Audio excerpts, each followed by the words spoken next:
r/nosleep story, filtered mess me up, can't sleep now. It started predictably with boredom. Another Tuesday night, another microwave dinner, another hour lost scrolling through the same tired news feeds. I needed something different. I stumbled onto a horror fiction board, something I hadn't visited in years. Most of it was the usual schlock: haunted houses, demonic possessions, slashers with tragic backstories. Then I saw it filtered. The title was simple, almost bland, but something about it snagged my attention. The author was listed as user 42. No profile, no other posts, just this one story. I clicked. The writing was odd, not bad, just clinical. The story described a phenomenon where reality subtly, almost imperceptibly, shifted. Colors were slightly off. Objects seemed to move when you weren't looking directly at them. A persistent feeling of unease that things weren't quite right.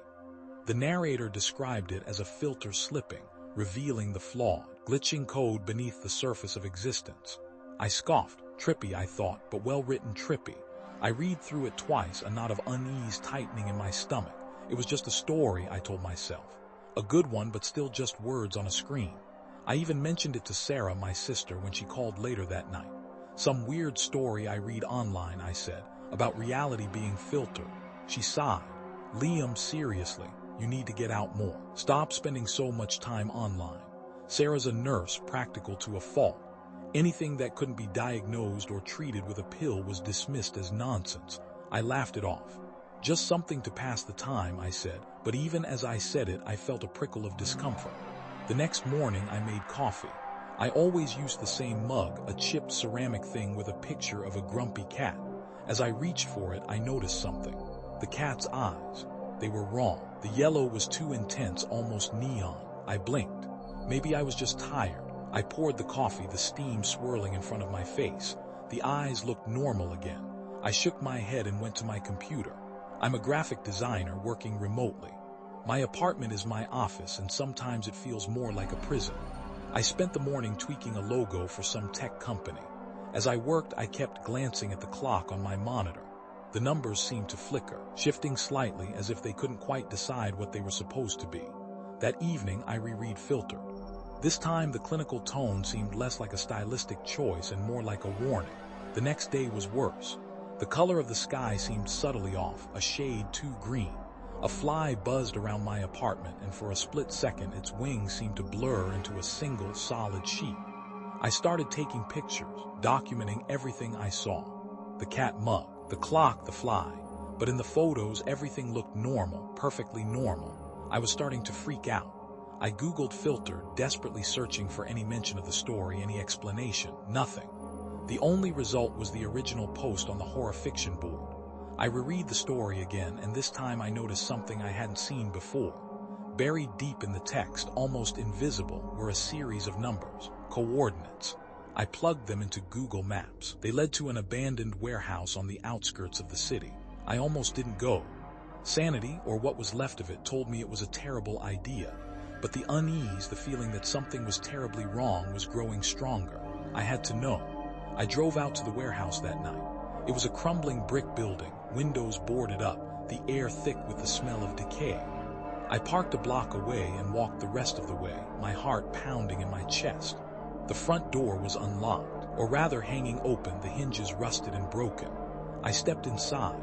The air was cold and damp, the darkness heavy and suffocating. I fumbled for my phone, turning on the flashlight. The warehouse was empty. Dust and debris covered the floor. The only sound was the echo of my own breathing. I started to leave when I saw it. Scrawled on one of the walls in what looked like dried blood was a single word: Filtered. Then my phone buzzed. A message from an unknown number. It simply read, "You're looking in the wrong place." I nearly jumped out of my skin. I replied, "Who is this? How do you know I'm here?"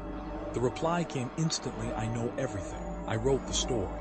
I was terrified, but I was also desperate. "What is this? What's happening to me?" "You're starting to see," the message said. "The filter is slipping. I can help you take it off completely." I hesitated. This was insane, but what choice did I have? I was losing my mind. "How?" I typed. "Meet me tomorrow night. The old clock tower downtown. Midnight." I debated showing the messages to Sarah, but I knew she'd just tell me to call the police. And the police would think I was crazy.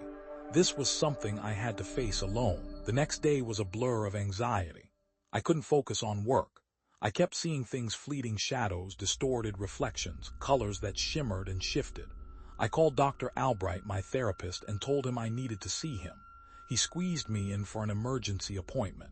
I explained everything, the story, the symptoms, the messages. He listened patiently, nodding occasionally. "Liam," he said, "this sounds like a classic case of anxiety-induced psychosis. The story acted as a trigger, and your anxiety has amplified your perceptions, creating these distortions."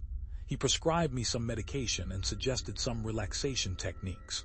I felt a little better after talking to him, but the feeling of unease still lingered. That night, I drove to the clock tower. It was a Gothic monstrosity, looming over the city like a skeletal finger.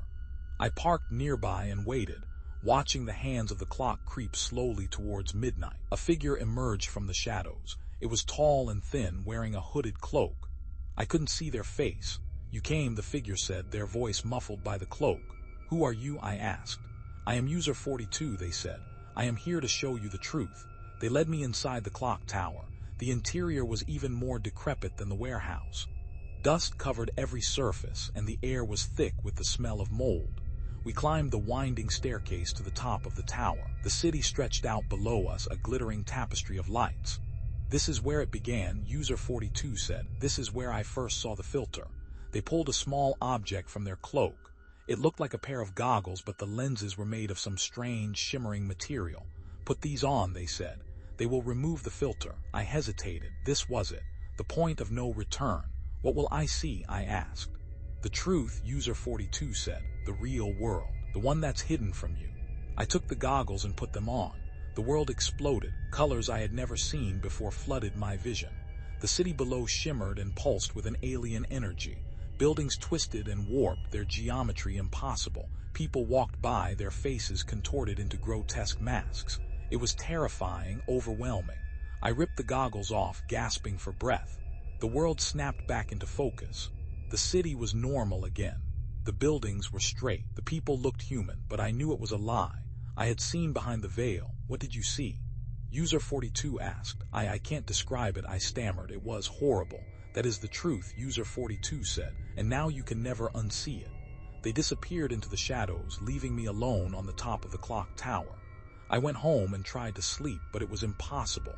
Every time I closed my eyes, I saw the distorted reality, the grotesque faces, the alien colors. I went back to Dr. Albright. I told him what had happened, about User 42, about the goggles. He looked at me with concern. "Liam," he said, "I think it's time we considered hospitalization. You're having a complete break from reality." He increased my medication and scheduled me for more intensive therapy. But it didn't help. The distortions were getting worse. They were no longer fleeting glimpses. They were constant, pervasive. I couldn't function. I lost my job. I stopped answering Sarah's calls. I was trapped in a nightmare and there was no escape. Then one day I had an idea. If User 42 could create a filter to see the truth, maybe I could create a filter to block it out. I started experimenting. I tried different combinations of medication, meditation, and sensory deprivation. I spent hours in a darkened room, listening to white noise, trying to focus on nothing. Slowly, gradually, it started to work. The distortions began to fade. The world started to look normal again. I created my own filter. I can function now. I can go outside. I can talk to people. I even started a new job, but I know it's not real. I know that the distorted reality is still there, just beneath the surface. I can still see it sometimes in the corner of my eye. A flicker of wrongness, a subtle shift in color. And I know that one day, the filter will slip again. Sarah came over last week. She looked worried. "Liam," she said, "you seem better, but you also seem distant, like you're not really here." I smiled. "I'm fine, Sarah," I said. "I'm just filtered." She frowned.